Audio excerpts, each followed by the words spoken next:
Hi viewers, welcome to ఆరోగ్య భారతి. ఇప్పుడు మనతో పాటు డెర్మటాలజిస్ట్ డాక్టర్ మాద్రి గారు ఉన్నారనమాట, ఏబీ స్కిన్ క్లినిక్ కేపీహెచ్పి నుండి. సో మరి మాద్రి గారిని అడిగి ఈ చలికాలంలో మన స్కిన్ బెటర్గా ఉండాలంటే ఏం చేయాలి అని తెలుసుకుందాము. హాయ్ అండి. హాయ్ అపర్ణ, ఎలా ఉన్నారు? Yeah fine, doing good. So anti ageing ఇది కూడా మనం ఎవ్వరం వయసు పైబడి ముడతలు మరకలు రావాలని అనుకోం కదండి, కానీ అది న్యాచురల్ ప్రాసెస్ జరిగిపోతూ ఉంటుంది. But we want to delay. దీనికోసం చాలా కాస్మెటిక్ ప్రాసెసెస్ కూడా వాడుతూ ఉంటాం.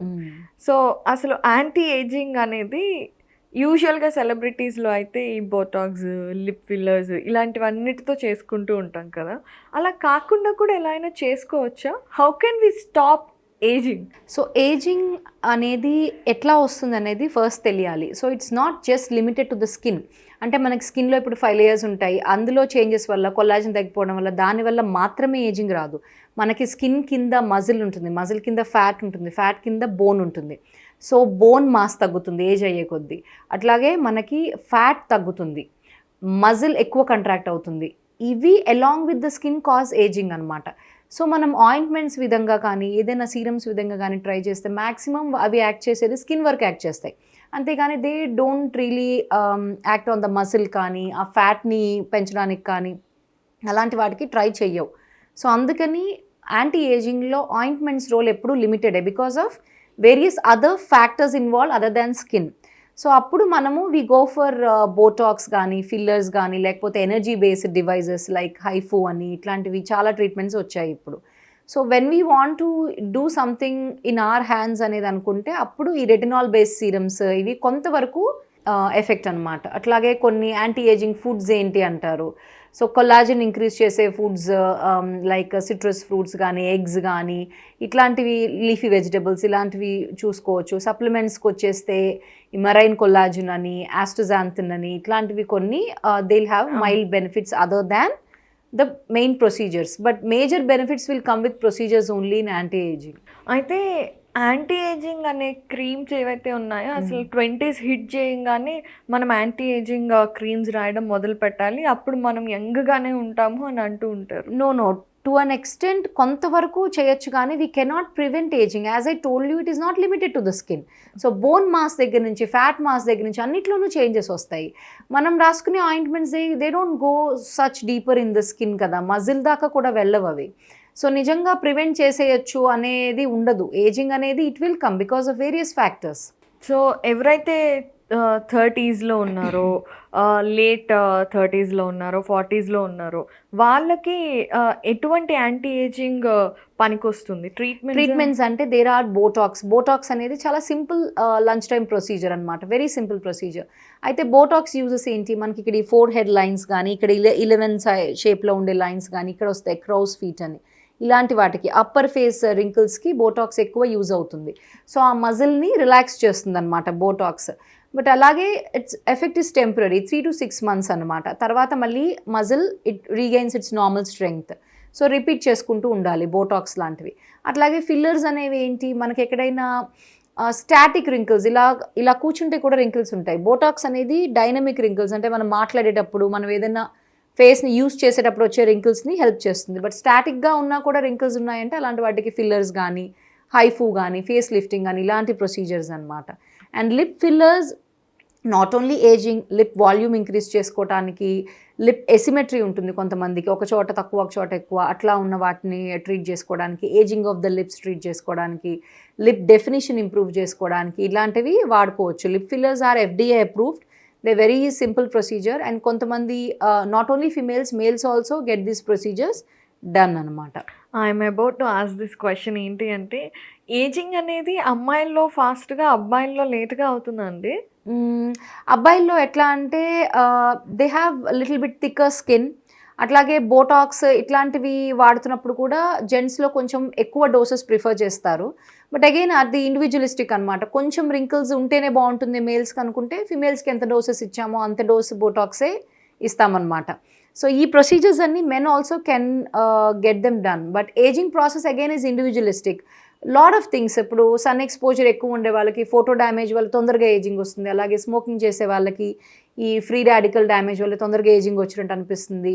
జనరలైజ్ కన్నా ఇండివిజువలిస్టిక్గా డిపెండ్ అయి ఉంటుంది ఏజింగ్ అనేది. కమింగ్ టు హ్యాబిట్స్, మీరు అన్నట్టు స్మోకింగ్ చేసిన వాళ్ళకి త్వరగా వస్తుంది, అలా ఆల్కహాలిక్ ఉన్న వాళ్ళకి కూడా. Smoking has more deleterious effects on skin than alcohol. Okay, so social alcoholic people cannot worry. That I cannot comment. Usually అడుగుతూ ఉంటారు కదా, మనం మీరు డాక్టర్స్ మీ దగ్గరకు వచ్చిన క్లయింట్స్ని అడిగినా కూడా ఐఎమ్ సోషల్ ఆల్కహాలిక్ అంటారు. సో మరి యాంటీ ఏజింగ్లో ఇప్పుడు బాటాక్స్ అలాగే లిఫ్టింగ్ ప్రొసీజర్స్ ఉన్నాయి కదండి, వాటితో యూజువల్గా బాటాక్స్ అయితే మీరు అన్నారు 6 months అలా అనేసి, మిగతా ప్రొసీజర్స్కి కూడా టైం ఉంటుంది. ఇప్పుడు ఎట్లా అంటే ఫిల్లర్స్ కొంచెం ఎక్కువ లాస్ట్ అవుతాయి, ఒక 2 years అట్లా ఉంటాయి ఫిల్లర్స్. హైఫు అనేది ప్రాబ్లీ ఇయర్లీ వన్స్ అట్లా చేసుకుంటే సరిపోతుంది. Can you explain what is HIFU? HIFU అనేది ఏంటంటే ఒక టైప్ ఆఫ్ అల్ట్రాసౌండ్ టెక్నాలజీ లాంటిది అనమాట. అది ఏంటంటే మనకి స్కిన్లో ఈ కొలాజిన్ని దాన్ని ప్రొడ్యూస్ చేసి, ఇప్పుడు ఈ ఇంజెక్టబుల్స్ వద్దు మాకు అనుకునే వాళ్ళకి ఇంజెక్టబుల్ లేకుండా కొంతవరకు మనము లిఫ్టింగ్ కానీ, ఈ డబల్ చిన్ ఉన్న వాళ్ళకి, ఇక్కడ సాగ్ అవుతున్న వాళ్ళకి లిఫ్టింగ్, ఇలాంటివి మనం హైఫూతో కొంతవరకు తేవచ్చు అనమాట. ఇప్పుడు కొన్ని మాస్క్లు వస్తున్నాయి కదా, డిఫరెంట్ కలర్స్ ఆఫ్ లైట్స్ ఉండి ఎలక్ట్రానిక్ మాస్క్లు, అవి కూడా anti aging anti aging to an extent. As I told you again, ఇవన్నీ కూడా స్కిన్ని దాటి వెళ్ళవు కదా. So what really goes is మజిల్కి అయితే బోటాక్స్, ఈ అల్ట్రాసౌండ్ వేవ్స్ అనేవి కొంతవరకు స్కిన్ దాటి వెళ్తాయి. అట్లా anti ageing is a multi step process, not just confine to skin. A procedure అయినా సరే డెఫినెట్గా దానికి మెయింటెనెన్స్ అవసరం అవుతుందా?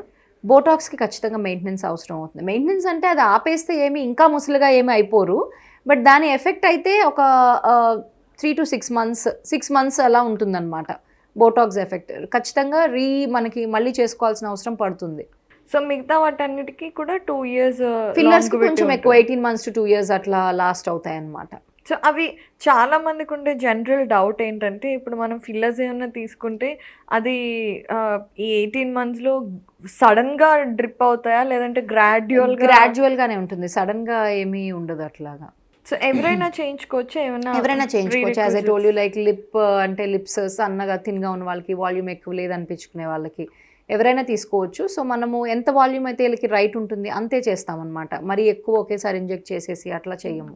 మరి చాలా మందికి కొన్నిసార్లు మనం యూజువల్గా సెలబ్రిటీస్ని చూస్తూ ఉంటాం, when they go for procedures వాళ్ళు ముందు కంటే ఇంకా బాగలేనట్టు కనిపిస్తారు. అవును, అది ఎందుకంటే మనం ఇప్పుడు ఒకళ్ళు ఎవరైనా లిప్ ఫిల్లర్కి వస్తే rather than injecting too much amount in single sitting, first కొంచెం ఇచ్చుకుని చూసుకుని అసలు లిప్ డెఫినేషన్ ఎలా వచ్చింది అలా చూసుకుని, కావాలంటే కొన్నాళ్ళకి సరిపోలేదు అనుకుంటే రీఫిల్లింగ్ చేసుకోవచ్చు అనమాట. అట్లా చేసుకోవటం బెటర్. అప్పుడు మనము ఎక్సెసివ్గా యూసేజ్ని ప్రివెంట్ చేసుకోవచ్చు అనమాట. ఎంత కాస్ట్ ఉంటుందండి ఇవి? కాస్ట్, ఈ fillers are quite costly procedures అండి. అంటే మనకి ఏ ఫిల్లర్ తీసుకున్నా ఇట్స్ లెస్ దెన్ 40,000 50,000 ఫిల్లర్స్ ఉండవు. So fillers are costly. So botox లాంటివి ఫిల్లర్స్ కన్నా కొంచెం తక్కువ కాస్ట్, బట్ అవి కూడా నాట్ వెరీ అఫోర్డబుల్. సో యూజువల్గా ఏ ఏజ్లో అయితే ఇలాంటివి యాజ్ అ డర్మటాలజిస్ట్ మీరు సజెస్ట్ చేస్తారు?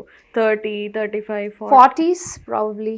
40s వాళ్ళకి, 40s నుంచి 50s వాళ్ళకి మ్యాక్సిమం బెనిఫిట్ ఉంటుంది వీటితో. చాలా మంది అనేది ఏంటంటే, ఇప్పుడు ఇంకొకటి పిఆర్పి ట్రీట్మెంట్స్ కూడా మంచి బెనిఫిట్ ఇస్తాయి యాంటీ ఏజింగ్కి అని అంటూ ఉంటారు, బట్ అది పెయిన్ఫుల్ ప్రాసెస్ అని కూడా అంటారు. PRP is thing which we use in many indications, like hair fall దగ్గర నుంచి, యాక్నే స్కార్స్ దగ్గర నుంచి, స్కిన్ రీజువినేషన్, చాలా వాటికి వాడతాము. Yes, little bit painful but very much harmless. మనము PRP without any second thoughts చేయించుకోవచ్చు. అదైతే ఎన్ని రోజులు ఉంటుంది? పిఆర్పి యాంటీ ఏజింగ్కి ఎక్కువ వాడము, రాదర్ దాన్ దట్ స్కిన్ రీజువినేషన్కి, ఏమన్నా ఎక్కడైనా యాక్నే స్కార్స్ లాంటివి, గుంటలు లాంటివి ఉన్న, హెయిర్ గ్రోత్, ఇలాంటి వాటికి ఎక్కువ వాడతాం. Per se PRP only anti aging అయితే వాడమన్నమాట. Okay, so is it effective? It is effective. అంటే ఇట్స్ అగైన్ ఇండివిజువలిస్టిక్. కొంతమందికి ఇట్ గివ్స్ ఎక్సలెంట్ రిజల్ట్స్, కొంతమందికి యావరేజ్ రిజల్ట్స్, అట్లా ఉంటుందన్నమాట. So what do you suggest? మనం యాంటీ ఏజింగ్ ఏదైతే ఉందో దా ప్రాసెస్ని కొంచెం స్లో చేయాలి అంటే ఎక్సర్సైజ్, గుడ్ ఫుడ్ అన్నారు, సప్లిమెంట్స్, దాంతోపాటు ఇంకా మనం ఏం చేయాలి? ఇంకా natural process we cannot delay much. So good food, anti oxidant rich food, ఇట్లాంటి కొన్ని supplements, like marine collagen, astaxanthin ఇలాంటివి also they are effective in a bit. అట్లాంటివి చేసుకోవచ్చు. And also one mantra old is gold అని కూడా అనుకోవాలి. Since people have lot of insecurities.